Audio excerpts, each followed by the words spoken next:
Forex नेपालमा legal छ कि इलिगल छ? मलाई चाहिँ सायद नेपालकै सबसे बढी सोधिने क्वेसनमा पर्छ जस्तो लाग्छ।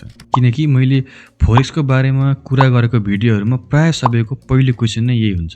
हेलो नमस्ते, मैले तपाईहरुको लागि एउटा लाइफ चेन्जिङ अपर्च्युनिटी लिएर आएको छु जसले तपाईको ट्रेडिङ करियरलाई बुस्ट अप गर्नका साथै तपाईको फाइनान्शियल फ्युचर एकदम सेक्योर पार्नेछ। त्यो हो फोरेक्स ट्रेडिङ कोर्स। यो एउटा 3 महिने कोर्स हो जसले तपाईलाई फोरेक्समा कसरी ट्रेडिङ गर्ने, कसरी कन्सिस्टेन्ट प्रफिटेबल हुने भनेर सिकाउनेछ। यसको बेस्ट पार्ट के भने धेरै स्टुडेन्ट जसले यो कोर्स लिएका छन् तिनीहरू फन्डेड ट्रेडर भएका छन्। तिनीहरूले फर्मको लागि ट्रेडिङ गर्छन्। मतलब ती स्टुडेन्टहरूले फोरेक्सबाट राम्रो अर्निङ गर्दैछन्। त्यसैले यदि तपाई आफ्नो नलेज बढाएर आफ्नो इन्कम सोर्स डाइभर्सिफाई गरेर ट्रेडिङ स्किल सिकेर वेल्थ बिल्ड गर्न चाहनुहुन्छ भने यो ट्रेडिङ कोर्स तपाईको लागि हो। तपाईले यो कोर्समा एक्सपर्ट ट्रेडरहरूबाट मार्केट एनालिसिस गर्न, आफ्नो ट्रेडिङ स्ट्रेटेजी डेभलप गर्न अनि कसरी इफेक्टिभली रिस्क म्यानेजमेन्ट गर्ने भनेर सिक्नुहुनेछ। र यो कोर्समा जो पनि जोइन हुन सक्नुहुन्छ, चाहे तपाई बिगिनर्स हुनुहुन्छ वा तपाई अलरेडी ट्रेडिङ गर्दै हुनुहुन्छ, तपाईले यो कोर्सको बेनिफिट लिन सक्नुहुन्छ। त्यसैले यदि तपाई आफ्नो फाइनान्शियल फ्रिडम तर्फ एक स्टेप चाल्न चाहनुहुन्छ भने म तपाईलाई यो कोर्स हाई रेकमेन्ड गर्छु। डिस्क्रिप्सनमा फर्मको लिंक छ, इन्ट्रेस्टेड हुनुहुन्छ भने लिंकमा गएर फर्म भर्न सक्नुहुन्छ।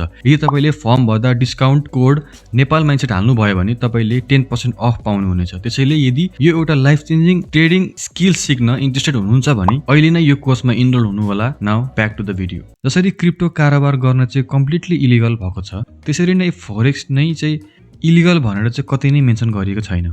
तर नेपालमा के चाहिँ इलिगल हो भने यदि एउटा नेपाली, चाहे त्यो नेपालमा छ वा नेपाल बाहिर छ, उसलाई विदेशीको कुनै पनि क्षेत्रमा पैसा लगानी गर्न कम्प्लिटली ब्यान गरिएको छ। अब यसो भनेपछि फोरेक्समा नि हामीले पैसा र टाइम त इन्भेस्ट गरेकै हुन्छौँ र पैसा नेपालदेखि बाहिर जान्छ यदि विदेशी ब्रोकर युज गर्ने भने। त्यसैले यसलाई इलिगल भन्न पाइयो। र अब नेपालमा फोरेक्स ट्रेडिङ गरेको आरोपमा कसैलाई समातेको छ कि छैन? मैले धेरै नेटमा खोज्दा नि त्यस्तो कुनै न्युज आर्टिकल भेटिनँ। यदि तपाईहरुसँग त्यस्तो केही न्युज छ भने प्लिज लिंक चाहिँ कमेन्टमा हाल्दिनु होला। र अब मैले फोरेक्स ट्रेडर कसैलाई समातेको छ कि छैन भनेर खोज्दा प्राय सबै क्रिप्टो करेन्सी ट्रेड गर्नेलाई पक्रिएको भनेर न्युज मात्रै भेटिन्छ। क्रिप्टो कारोबार गर्दा चाहिँ मान्छेलाई पक्रेको छ, फोरेक्स गर्नेलाई चाहिँ पक्रेको न्युज मैले भेटिनँ। अब फोरेक्स गर्नेलाई समातेको छैन, क्रिप्टो गर्नेलाई चाहिँ किन समात्यो? किनकि क्रिप्टो इलिगल भनेर चाहिँ एनआरबीले अफिसियली डिक्लेयर गरिसकेको छ। ल त्यसो भए क्रिप्टो चाहिँ किन इलिगल छ त? यसको थुप्रै अरू कारण होला नि, तर मैले अहिलेसम्म गरेको रिसर्च र मैले बुझेको चाहिँ के हो भने क्रिप्टो कारोबार गर्ने भने नेपालमा त्यही P2P ट्रेडिङबाट हो। यस P2P ट्रेडिङमा चाहिँ एउटाले नेपाली वालेटमा वा नेपाली ब्याङ्कमा पैसा हालिदिन्छ र एउटाले त्यो पैसा हालिदिनेलाई क्रिप्टो सेन्ड गरिदिन्छ। अब यो P2P मा के भयो भने ब्ल्याक मनीलाई वाइड गर्न सकिने भयो। मतलब के बुझौँ भने कुनै पनि गैर कानुनी तरिकाले पैसा कमाइएको छ भने सजिलै वाइट मनी बनाउन सकिने भयो यो P2P मा। किनकि यहाँ कुनै नि एउटा सेन्ट्रल कन्ट्रोल गर्ने रेगुलेटर छैन, यानि कि कुनै सेन्ट्रल बडी छैन।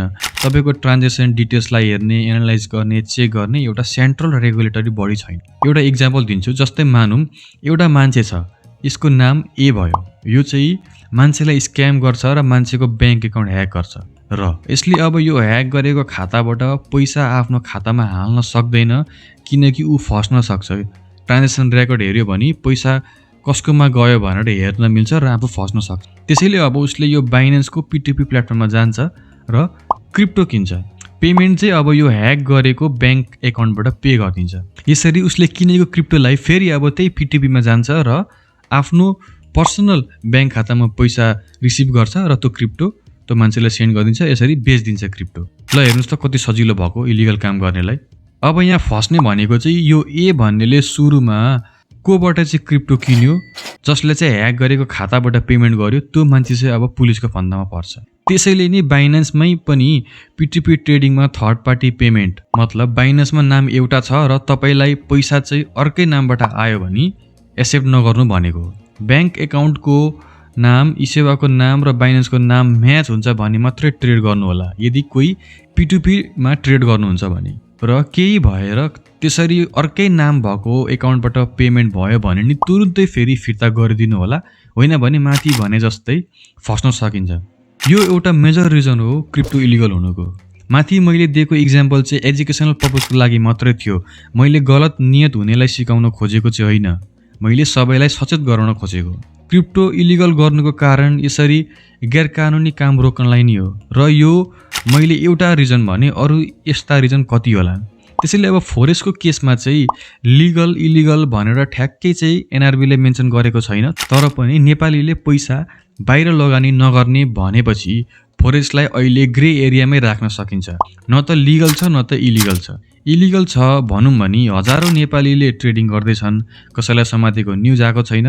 लिगल छ भनौँ भने नेपालीलाई बाहिर लगानी गर्न ब्यान छ। त्यसैले यो क्वेसन अझै नि मिस्ट्री नै छ। तपाईहरुसँग यसको न्युज वा कुनै एन्सर छ भने कमेन्ट गर्नुहोला, केही सोर्सेसहरु छ भने कमेन्ट गर्नुहोला। एकजनासँग भएको नलेज अर्कोसँग शेयर गर्नुस्, यसरी नै यो क्वेसनको एन्सर मिल्नेछ।